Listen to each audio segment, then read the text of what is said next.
Hey everybody, my name is Steve Gross and I am with a little crew out of Boston called Life is Good. Have you ever heard of Life is Good? T-shirt company, Life is Good. Well, I happen to run the social mission of Life is Good. I'm a clinical social worker and I run the Life is Good Playmakers.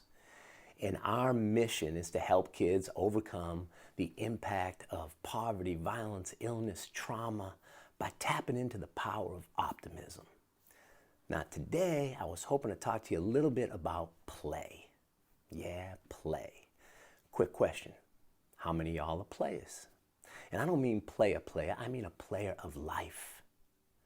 See, a player of life is wide open to engage, connect, and explore the world around you.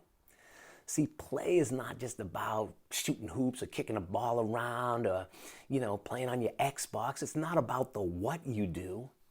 Play is the spirit and the energy and the vibration you bring to everything that you do. You can always be playing. It doesn't matter. So, really, one of the I just want to use this as an example, and I probably shouldn't shout my nephew out, but I'm not gonna name him. Just want to give you a little example that moves in the other direction. My sister once said to me, "Hey, you want to watch your nephew play soccer?" I'm like, "Sure." And as I watched the game, I later said to my sister, he's not playing soccer. He's doing soccer or working soccer. She's like, "What do you mean?" And I said, "Well, in order to play soccer, you got to have joy. You got to love what you're doing." He didn't. In order to play soccer, you got to be connected with the people around you. He wasn't. To play soccer, you got to be engaged and inspired by the sport. And he wasn't. And you also got to feel good about your abilities to go out there and do the best that you can. He didn't. And so even though the game was kind of a play activity, the spirit and energy with which he was doing it was not play. On the other hand, the dude loves mathematics. And so every time he was doing math, man, he had unbelievable joy. When he was doing it, he was doing it with some of his friends who also loved it. He felt connected. He felt inspired. He felt he was good at it. So he was never doing his homework. He was doing his home play. So again, I want to hit that point. Play is not about what you do. It is the how you do everything that you do. And I want to do real quick, there's kind of 4 things that we bring to life that makes life play. I think Aristotle or Socrates or Plato, Pluto, one of those Greek philosophers said that life should be lived as play. At least I read that on the internet, and if they didn't say that, I'm saying it. Yeah, life should be lived as play, and there's 4 ingredients we want to think about. Number 1, show up and be present. Be here now. Hardest thing to do, man. We're always in our heads, especially now with all this stuff going on.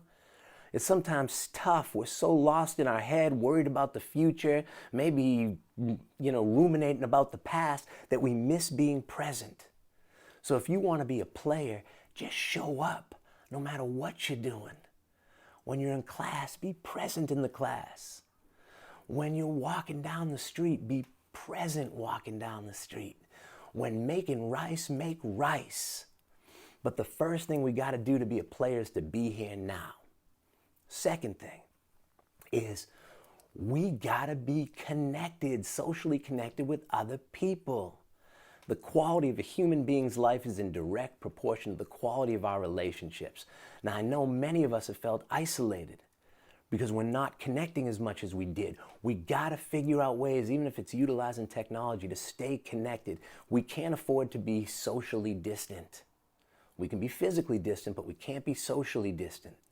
So we gotta stay together. Players connect with others.